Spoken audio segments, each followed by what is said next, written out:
Hi అండి, అందరికీ నమస్తే. నా రావణ్ బాస్ పార్ట్ 55. అతను వంక చూస్తున్న అదేని చూసి ఆశ్చర్యంగా ఏంటి అన్నట్లు కనుబొమ్మలు ఎగరేశాడు. దాంతో కాస్త మొహమాటంగానే అనిపించి ప్రస్తుతంలోకి వచ్చి, రుచిత ఏదైనా కంపెనీకి స్పైగా పనిచేస్తుందా అని అడిగింది ఆద్య. ఇక ఆమెకెలా తెలిసిందన్నట్లుగా కనుబొమ్మలు ముడివేసి చూశాడు ఆకాష్. ఎలా కనిపెట్టావు అని అడిగాడు ఆశ్చర్యంగా. నిజమేనా అని అనుమానంగా అడిగింది ఆద్య. అని బదులిచ్చాడు అతను. అయితే ఏ కంపెనీకి తను స్పై అని అడిగి అతని సమాధానం కోసం ఎదురు చూసింది. కాసేపు ఆలోచించి అదే కరెక్ట్ గా తెలియదు అన్నాడు ఆకాష్. మరి అలాంటప్పుడు ఆమెకు వార్నింగ్ ఇచ్చి కంపెనీ నుండి తీసేస్తే అయిపోతుంది కదా అని ప్రశ్నించింది ఆద్య. ఆమెను పైనుండి కిందకి ఎగాదిగా చూసి కనుబొమ్మలు ఎగరేశాడు అతను. అతని చూపులతో కళ్ళు అటు ఇటు తిప్పి తనని తాను పైనుండి కిందకి చూసుకుంది. తను బాగానే ఉందని నిర్ధారించుకుని మళ్ళీ అతను వంక చూసి, ఏంటి అలా చూస్తున్నావు, తనని తీసేస్తే అయిపోయేదిగా అన్నాను అని అంది కోపంగా ముఖం తిప్పుకుంటూ. అందుకే అలా చూసా, బాడీ ఎదిగితే సరిపోదు, బ్రెయిన్ కూడా ఎదగాలి అని వెటకారంగా అన్నాడు ఆకాష్. అంత తెలివి తక్కువ మాట తను ఏమందో అర్థం కాక మళ్ళీ ఒకసారి ఆ మాటను గుర్తు చేసుకుని, బ్రెయిన్ లేని మాటలేవి నేనేం అనలేదుగా మరంత కోపాన్ని ప్రదర్శిస్తూ అంది. ఆమె మాటలతో అసహనంగా ఊపిరి వదిలి, ఇప్పుడు ఆ రుచిత గురించి మనకు తెలుసని చెప్పి ఆమెను ఆఫీస్ నుండి గెంటేస్తే ఆ అవతల కంపెనీ వాడు ఇంకొకరిని పెట్టుకుంటాడు. అలా కాకుండా మనం ఈ లొసుగును ఉపయోగించుకుని వాడి తాట తీస్తే అది తెలియని పని అంటూ ఆమెను చూసి ఆపాడు. పర్లేదు, వీడికి కాస్త బుర్రుంది అని మనసులో అనుకుంటూ, ఓ అని అంటూ కనుబొమ్మలు ఎగరేసింది పైకి. అందరూ నీలా బుర్ర లేకుండా ఉండరు కదా, అందుకే నువ్వు ఇంకా నేర్చుకోవాలి అనేది. నీ పేరు అమ్ములు అని కాదు, అమ్ములు బేబీ అని పెట్టాలి అన్నాడు వెటకారంగా. దరిద్రుడు, అనవసరంగా మంచివాడనుకున్నా అని మనసులో మనసారా తిట్టుకుంటూ పైకి మాత్రం నిశ్శబ్దంగా ఉంది. కళ్ళు మూసుకుని వెనక్కి వాలింది. ఆమెను చూసి పొగరుగా కనుబొమ్మలు ఎగరేసి అతను కూడా నిద్రపోయాడు. సాయంత్రం కాస్త చీకటి పడుతూ ఉండగా చేరుకున్నారు వారిద్దరూ. ఫ్లైట్ దిగాక టాక్సీని ఆపి తన ఇంటికి వెళ్ళబోతున్న ఆద్యను ఆపి అతని కోసం వచ్చిన కార్ని చూపిస్తూ ఎక్కువ అన్నట్లుగా సైగ చేశాడు ఆకాష్. అతను ఎందుకు అలా అంటున్నాడో అర్థం కాక, ఎక్కడికి అని అడిగింది ఆద్య. కాసేపు నీ ప్రశ్నలన్నీ పక్కన పెట్టి చెప్పింది చెయ్యన్నాడు అతను. అతని పొగరు స్వరం ఒక్కసారిగా ఆమెకు కోపం తెప్పించగా, అప్పటికే పృథ్వీ వల్ల దెబ్బతిని ఉండడంతో అతని మీద కోపం ఆకాష్ మీద చూపిస్తూ నేను రాను అంటూ అక్కడి నుండి కదలబోయింది. వెంటనే ఆమె చెయ్యి పట్టుకుని ఆపాడు అతను. తనని ఆపిన అతని చెయ్యిని అతని ముఖానికి మార్చి మార్చి చూస్తూ వదులు అని అరిచినట్టుగానే అంది. మరో మాట మాట్లాడి కాలాన్ని వృధా చేయటం ఇష్టం లేదు అన్నట్లుగా వెంటనే అద్యాన్ని లాగి కారులో పడేశాడు ఆకాష్. ఆ ఊహించిన పరిణామానికి జరిగిందేంటో అర్థం చేసుకోవడానికి 1/2 నిమిషం పట్టింది ఆమెకు. వెంటనే తేరుకొని చూసేసరికి కారు అప్పటికే ఎయిర్పోర్ట్ దాటేసి హైవే ఎక్కింది. పక్కనే ఉన్న ఆకాష్ ని కోపంగా చూస్తూ, అసలేంటి నువ్వు, ఏమనుకుంటున్నావు, నీకు నా భయం ఏంటో చెప్పానని అడ్వాంటేజ్ తీసుకుంటున్నావా? ఆమె మరో మాట మాట్లాడే లోపే ఒక్కసారిగా ఆమె వైపుకు తిరిగి ఆమె పెదాల దగ్గరికి తన పెదాలు కదిపి అంగుళం దూరంలో కళ్ళను నిలిపాడు. అనుకోకుండా రెప్పపాటు కాలంలో తనని అంతలా చేరుకున్న అతని ఊపిరిని గమనిస్తూ తనకు తెలియకుండానే కాసేపు చూస్తూ ఉండిపోయింది ఆద్య. ఏదో పరధ్యానంలో ఉన్నాడేమో. ఆ కార్ డ్రైవర్ మలుపు తిప్పాల్సిన దగ్గర మర్చిపోయి కాసేపటికి తేరుకుని సడన్ గా కారుని మలుపు తిప్పేసరికి అది ముందుగా ఊహించని ఆకాష్ పూర్తిగా ఆద్య మీద పడిపోగా ఆద్య తల కార్ డోర్ గ్లాస్ కి తగలబోయింది. వెంటనే తన చేతిని ఆమె తలకు అడ్డుపెట్టి డ్రైవర్ ను కోపంగా కసిరాడు ఆకాష్. అతను ఆమె గురించి మరొకరిని అలా కసురుకోవటం వలన ఇంతకు ముందు అన్నడూ లేని హాయి హక్కు హోదాలతో సంతోషంగా ఉక్కిరిబిక్కిరవుతున్న మదిని గమనించకుండానే అతని వెనక్కి నెట్టింది ఆద్య. ఏ ఎందుకు ఇంత మీదకొచ్చావు అని దబాయించింది. తలకి తగలకుండా కాపాడినందుకు కనీసం థ్యాంక్స్ కూడా చెప్పకుండా ఇంకా బదులుగా తననే కసురుకుంటున్న ఆద్యని చూసి ఒళ్ళు మండింది అతనికి. నీ పెదాలు పంటి కింద నలిపేయాలని వచ్చా అన్నాడు వెటకారంగా. చిచ్చి అంటూ జగుప్సగా అతన్ని చూసి ఆద్య పక్కకు జరుగుతూ ఉండగానే నీకు అడ్వాంటేజ్ అంటే ఎలా ఉంటుందో చూపించాలని దగ్గరకొచ్చా.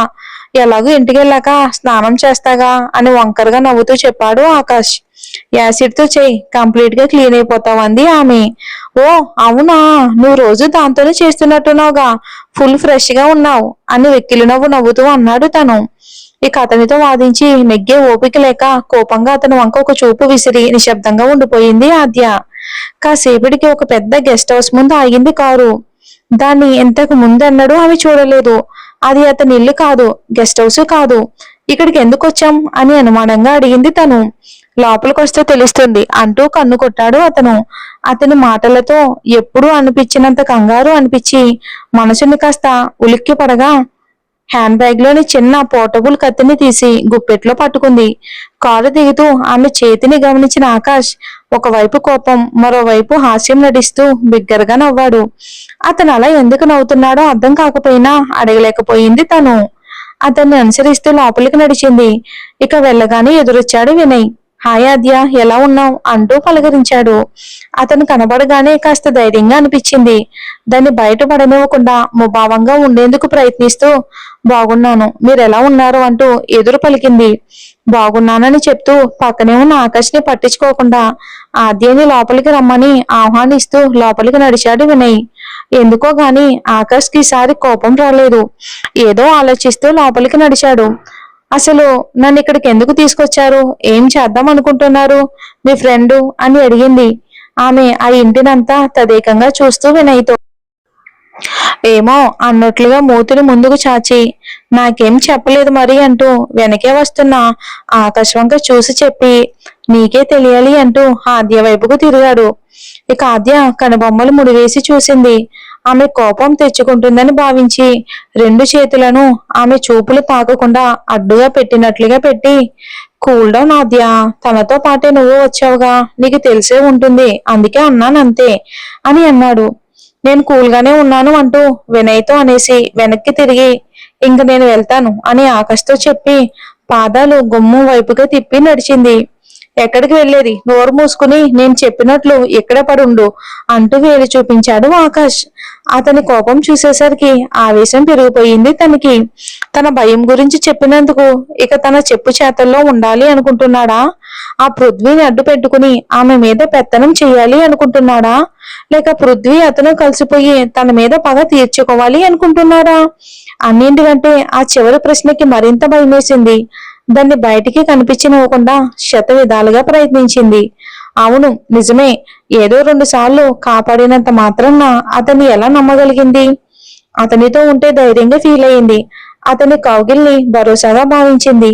అంతమంది ముందు అన్ని రకాల పెళ్లి మంత్రాలతో మెడలో తాళి కట్టిన వాడే అంత నరకాన్ని చూపించగలిగినప్పుడు తనకేమీ కాలేని ఆకాష్ని ఎందుకు నమ్ముతుంది? అతని మాటలను ఎందుకు వింటుంది? బహుశా ఆమెకు నమ్మాల్సి వచ్చింది, అతని మాటలను వినాల్సి వచ్చింది. అది కూడా ఆ పృథ్వీ వల్ల. అతని వల్ల ఆమె ఆకాష్ని మంచివాడు అనుకుంది, అతనితో పోల్చుతుంది. అలా పోల్చి చూసి ఆకాష్ని వానపాము అని పృథ్వీని కట్లపాముగా నమ్ముతుంది. ఎవరికీ తెలీదు అసలు ఎవరి మనసులో ఏముందో. అన్ని ఆలోచనలు ముందే రాయిలా తయారైన ఆమె మనసుని మరింత కఠినంగా మార్చే పనిలో ఉండగానే లోపలికి అడుగుపెట్టారు శాంతి, చంద్రశేఖర్. ఇంకా వాళ్ళని చూడగానే ఆశ్చర్యంగా ఆకాశ్ వైపు చూసింది. వస్తున్న శాంతి వాళ్ళ వంక చూస్తున్న ఆకాష్ ఆద్య పిలిచినట్టే ఆమె వంక చూశాడు. అతని చూపుని గమనించి అతను చూడకముందే వెంటనే చూపు తిప్పేసుకుంది ఆమె. శాంతి రాగానే ఆద్యాన్ని చూసి కన్నీళ్లు కార్చిగా నీళ్లు నిండిన కన్నులను వత్తుకుంటూ నెమ్మదిగా నడిచారు. ఇంకా చంద్రశేఖర్, ఎలా ఉన్నావు అమ్ములు, అసలు ఏమైంది, నిన్నే వస్తానన్నావుగా? ఒకదాని తర్వాత మరొకటి కంగారుగా అడిగింది శాంతి కూడా. జరిగిన విషయాలన్నిటినీ ఎలా చెప్పాలో, ఎక్కడి నుండి మొదలు పెట్టాలో, అసలు చెప్పాలో లేదో కూడా అర్థం అవ్వక నిశ్శబ్దంగా ఉండిపోయింది ఆద్య. ఆమె మాట్లాడకపోవటంతో వింతగా చూస్తూ భుజాల మీద చెయ్యేసి కదుపుతూ అమ్మో ఏం జరిగిందిరా అంటూ ఆమెతో అని పక్కనే ఉన్న వినయ్ వంక తిరిగి అసలు ఇక్కడికి ఎందుకు రమ్మన్నారు బాబు, నువ్వేనా చెప్పు అని భయంగా అడిగింది శాంతి. వినయ్ ఏదో చెప్పబోతూ ఉండగానే మీరేం కంగారు పడకండి ఆంటీ, అక్కడ ఒక చిన్న బిజినెస్ ఇష్యూ వచ్చింది, వర్క్ హెవీ లోడ్ ఉంది, ఇది హాలిడే ట్రిప్ కాదు వర్క్ ట్రిప్, సో ఆద్య ఇంటికి రాలేదు, అందుకే మిమ్మల్ని కూడా ఇక్కడికే రమ్మన్నాను, తను మళ్ళీ అమెరికా వెళ్లే వరకు మీతో గడిపినట్లు ఉంటుంది కదా అన్నాడు ఆకాష్. అతని మాటలు వినగానే ఆద్య తప్ప మిగతా ముగ్గురు వింతగా చూశారు. అయితే ఇక్కడ ఉండటం ఎందుకు, రోజు ఉదయాన్నే వచ్చి సాయంత్రం ఇంటికి వస్తే అయిపోతుంది కదా అని అడిగింది శాంతి. అలా కుదరదు ఆంటీ, కంపల్సరిగా తను ఇక్కడే ఉండాలి. తనతో పాటు మీరు కూడా ఇక్కడే ఉంటే మంచిది. మీ ఖర్చులన్నిటికీ కంపెనీనే భరిస్తుంది అంటూ అక్కడ ఉన్న వాళ్ళెవరికి మారు మాట్లాడే అవకాశం ఇవ్వకుండా వేగంగా అక్కడి నుండి మెట్లబాటు పట్టి పైకి వెళ్ళాడు ఆకాష్. అందరూ ఒకరి మొక్కలు ఒకరు చూసుకుంటూ ఉండగానే, మీరేం టెన్షన్ పడకండి ఆంటీ, వాడు పైకి గరుగ్గా మాట్లాడతాడు కానీ మనసు చాలా మంచిది.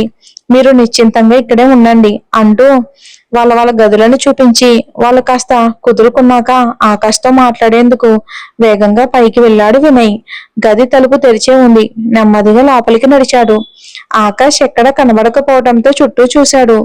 ఇంకెక్కడుంటాడో అర్థమై తలుపు మూసేసి మరింత లోపలికి వెళ్తూ బాల్కనీలోకి నడిచాడు. అక్కడ మందు సామాగ్రితో కూర్చొని అక్కడి నుండి ఆకాశం వైపుగా చూస్తూ పరధ్యానంగా ఉన్నాడు ఆకాష్. గాఢంగా ఒక నిట్టూర్పు విడిచి అతను ముందు కూర్చొని, రే అక్కి, ఇప్పుడు ఏంట్రా ఇది? ఇంట్లో ఆద్య వాళ్ళను పెట్టుకుని కనీసం డిన్నర్ కూడా చేయకుండా ఈ సెట్టింగ్ ప్రోగ్రాం పెట్టావా అన్నాడు చిన్నగా. వినయ్ వంక అసహనంగా చూసి, వాళ్ళుంటే నాకేంట్రా, నేనేమైనా వాళ్ళ ముందు కూర్చొని తాగుతున్నానా అంటూ విసుక్కున్నాడు.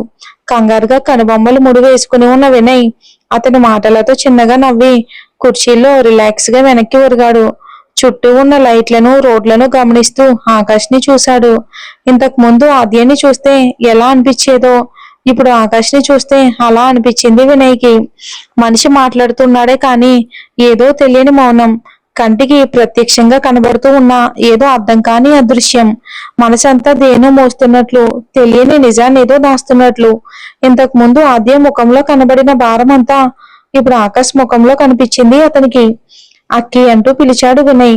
ఏదో ఆలోచిస్తూ చుక్కలను లెక్క పెడుతున్నంత తీక్షణంగా నింగిని చూపులతో తడిమేస్తున్న అతను వినయ్ పిలుపుతో అతని వైపుగా చూపులను మరల్చి ఏంటి అన్నట్లుగా తల ఎగరేసి అడిగాడు ఆకాష్.